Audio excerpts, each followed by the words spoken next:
Hi friends, welcome to East Trend. இந்த வீடியோவில் டேஸ்டியான மில்லட்டில் திணை பாயாசம் எப்படி செய்யலாம் அப்படிங்கிறத பார்க்கலாம். 1 கப் அளவுக்கு திணை ரவா எடுத்துக்கோங்க. சூப்பர் மார்க்கெட்டில் திணை ரவா கிடைக்கும். அப்படி இல்லாத பட்சத்தில் திணை வாங்கிட்டு நல்லா கழுவி காய வச்சுட்டு அதை ரவா பதத்துக்கு பவுட்ரு பண்ணி எடுத்து வச்சுக்கோங்க. அப்படி பவுடர் பண்ணினது தான் இந்த ரவா. இப்போ இதுலேருந்து 1 கப் எடுத்துட்டு தண்ணி ஊற்றி 5 மணி நேரத்துக்கு ஊற வச்சுக்கலாம். எதுக்காக 5 மணி நேரம் ஊற வைக்கணும் அப்படின்னா, அப்போ மில்லட் ஹைட்ரேட் ஆகி அதுக்கு உள்ள ஃபைபர் ஆக்டிவேட் ஆகும். அப்போ தான் டைஜஷன் இஷ்யூஸ்லாம் வராமல் இருக்கும். இது முழு மில்லட்டாக இருந்ததுன்னா 8 மணி நேரம் ஊற வைக்கணும்.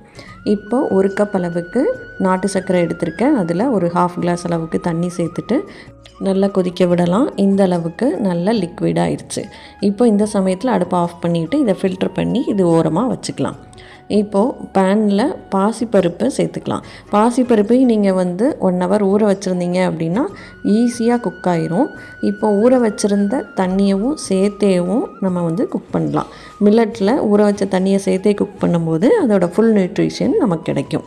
இப்போ திணையும் சேர்த்தாச்சு, பாசிப்பருப்பு சேர்த்தாச்சு. இதில் 1 கப்புக்கு 3 கப் அளவுக்கு தண்ணி சேர்த்து குழைவாக வேக வச்சுக்கலாம்.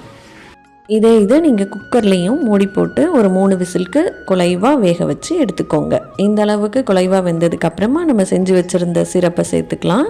சேர்த்துட்டு நல்லா மிக்ஸ் பண்ணி விட்டுட்டு லைட்டாக ஒரு கொதி வந்ததுக்கப்புறமா ஒரு 1/2 கப் அளவுக்கு தேங்காய்ப்பால் சேர்த்துக்கலாம். தேங்காய்ப்பால் நல்லா திக்காக எடுத்து வச்சுக்கோங்க.